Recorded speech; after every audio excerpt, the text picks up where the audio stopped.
The air in the metal shop hung thick with the smell of hot metal and grease. The year 1965.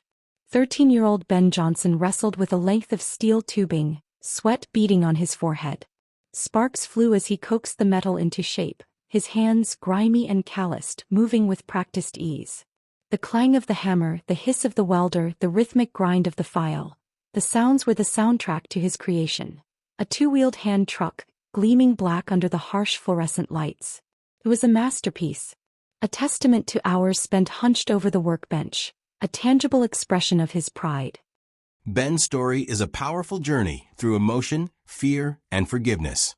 If you enjoy it, don't forget to like and subscribe. We've got more stories just like this coming your way. Let us know where you're tuning in from. We'd love to hear from you. Only the wheels were missing. He showed his dad the Sears catalog, pointing to the 10-inch wheels. "These," he said, his voice tight with anticipation. His dad, already smelling faintly of whiskey, grunted. "Order 'em. Walk to the store and use the payphone. We'll pick him up later." The words were barked out, not said. Friday was always payday. The familiar scent of cheap whiskey clung to his dad like a shroud, souring the air in their cramped kitchen. Ben's mom, her face etched with a weary resignation, didn't even look up from the sink, the clatter of dishes a discordant counterpoint to the silence. The phone shrieked. Ben's throat tightened. He stammered, a blur of apologies, and hung up. He'd forgotten to write down the wheel numbers. The walk home was a blur of self-recrimination. Each step hammered the weight of his failure into his chest. His dad's face was a thundercloud. The silence stretched, thick and suffocating, broken only by his dad's labored breathing. "One job," his father's voice rasped, hot whiskey breath washing over Ben. "One job." A stinging slap. The world tilted. Tears blurred his vision, the heat of the blow a brand on his cheek. "Stupid boy." Another slap. Something snapped inside Ben. He saw red. He didn't think he reacted. Tiny fists connected with his father's jaw. The impact was like hitting a wall. His dad didn't fall, but the surprise, the flicker of genuine shock in his eyes, was more terrifying than the rage that had preceded it. A searing white-hot pain exploded across Ben's right cheekbone as he was launched across the living room, a rag doll flung by force. The mahogany coffee table slammed into his ribs, a sickening crunch accompanying the impact. He tumbled, the jarring roll igniting a fresh blaze of agony in his collarbone, a blossoming fire spreading through his chest. Silence, thick and suffocating, filled the air, broken only by Ben's ragged breaths. Then from the hallway, the scrape of a shoe on polished hardwood, a tremor in the silence.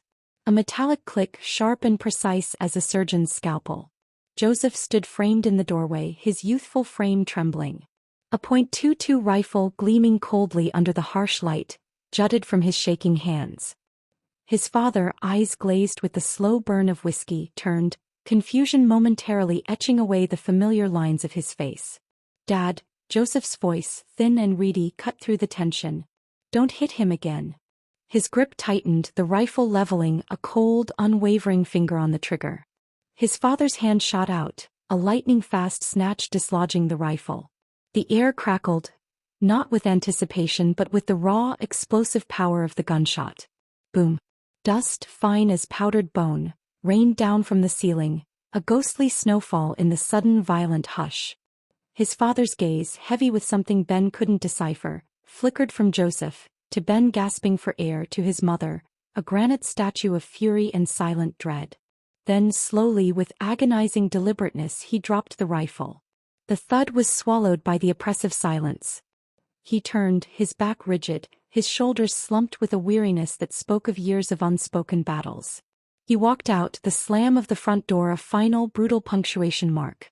Sunday morning brought only his return, a ghost inhabiting Dad's room.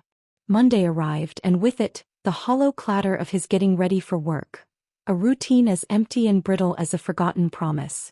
The Monday morning air hung cold and damp, clinging to Ben's threadbare jacket. Each step sent a jolt of pain through his right shoulder, a dull throb that echoed the dull ache in his heart. The fluorescent lights of the school nurse's office buzzed overhead, a harsh counterpoint to the muted pain. "What happened?" Nurse Ratched's voice was sharp, her gaze unwavering as she examined his sling. Ben shrugged, the movement eliciting a hiss. Fell over the coffee table, he mumbled, avoiding her eyes. Her fingers, surprisingly gentle, probed the swollen flesh. A grimace twisted his face. Your collarbone is broken, she stated, her voice softer now. She adjusted the sling, tugging it taut against his skin, a sudden sharp relief blooming where only pain had been.